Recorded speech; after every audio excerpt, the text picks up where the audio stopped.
ہلالی صاحب، آپ کو کیا لگتا ہے اب صدر مملکت کی جانب سے جو اعلان کر دیا گیا ہے تو اس کے بعد اب بال کس کے کورٹ میں ہے؟ کیا صدر کے حکم کے بعد آئینی بحران جو ہے وہ ختم ہو جائے گا یا پھر معاملہ الٹیمیٹلی جیسے کہ اوریا صاحب کہہ رہے ہیں سپریم کورٹ جائے گا؟ دیکھیے، جائے گا تو سپریم کورٹ میں، مگر میں بتانا چاہتا ہوں کہ یہ الیکشن کمشنر آف پاکستان ایک صدر کا انویٹیشن کو ریجیکٹ کرتا ہے یا اپنے آپ کو کیا سمجھتا ہے؟ اور اس کو تو تاش کھیلنے کے لیے تو صدر نہیں بلا رہا تھا. صدر اس کو کہہ رہا تھا الیکشن میرا سولم ڈیوٹی ہے کہ الیکشن ہو. تم کہہ رہے ہو نہیں ہو رہا ہے، تم نے میرا انسٹرکشنز کو نہیں مانا ہے، تمہارے کنسلٹیشنز کافی نہیں ہیں، مجھے آؤ بات کرو اور بتاؤ.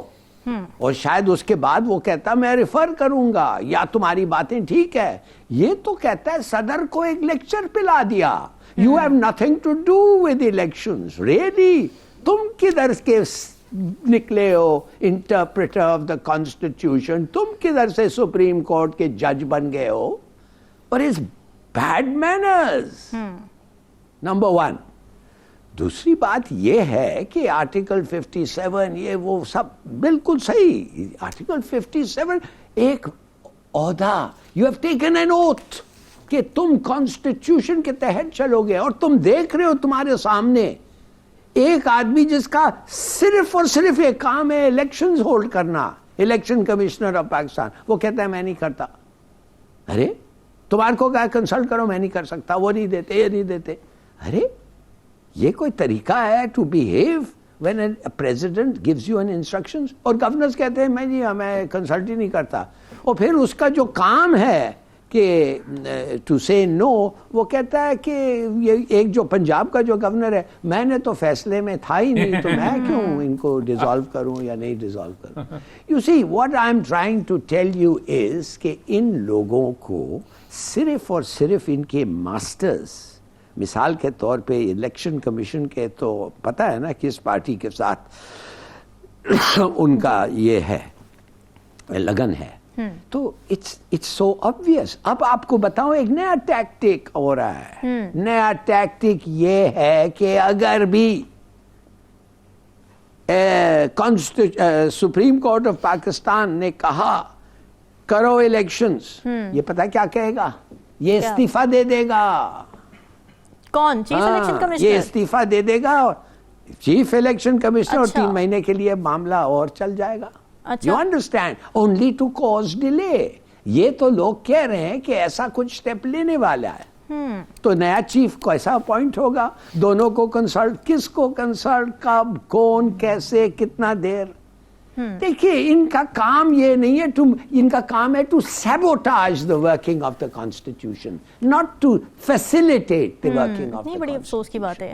کیا کہہ سکتے ہیں جمہوریت کے؟ یہ ہے لوگ جن کے لیے جمہوریت ہم نے لائے ہیں.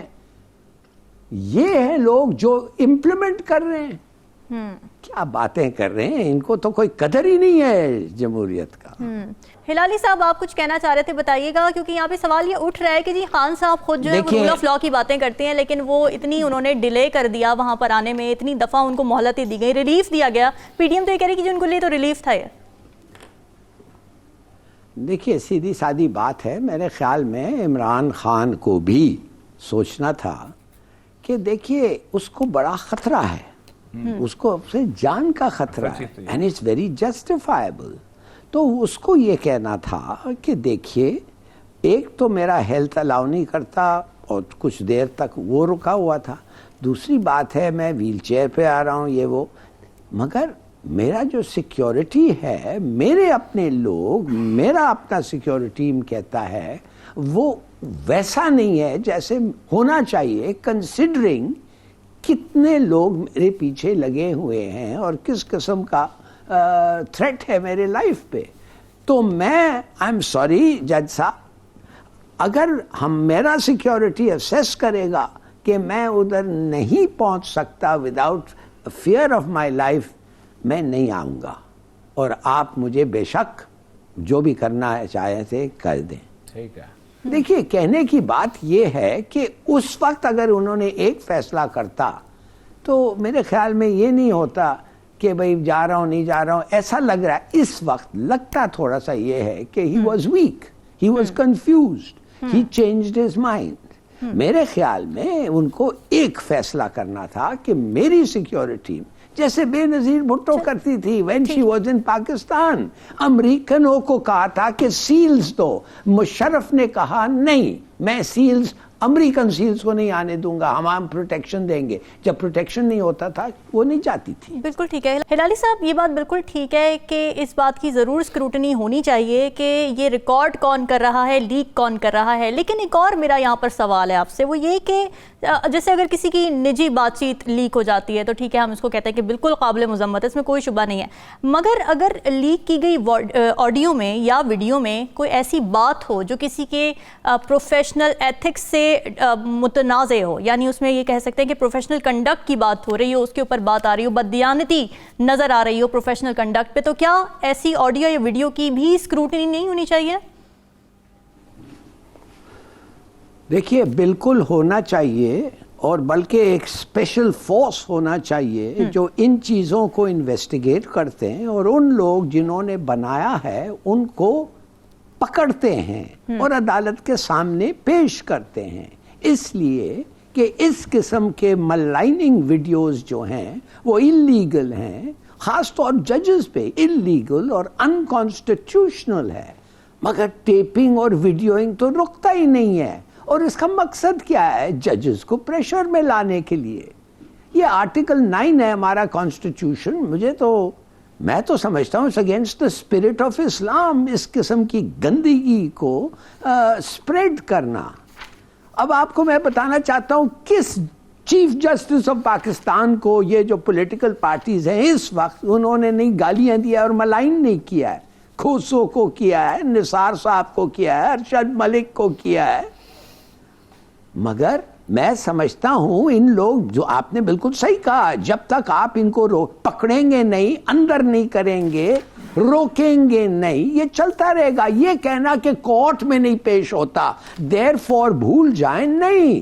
سوشل میڈیا تو ہے نا, the court of public opinion ہے, ادھر تو یہ پھیلتا ہے, ادھر بھی اس کو روکنا چاہیے. دوسری بات یہ ہے, مگر حالانکہ میں ججز کو یہ کہہ رہا ہوں, ججز خود کیوں نہیں کرتے بھائی.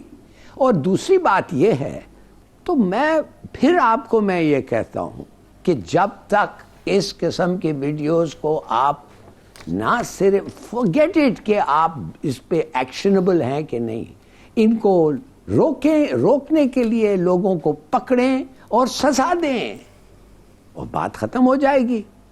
آپ جب تک سزا نہیں دینے دیں گے, کورٹ میں بے شک نہ آئے, مگر ریپوٹیشن تو ختم ہو گیا اس بندے کا نا. اور کیا پتا فیک ہے کہ نہیں. بالکل ٹھیک ہے, 90% فیک بھی ہوتے ہیں. ہاں بالکل پاسبلٹی تو ہے, 50% دونوں طرف پاسبلٹی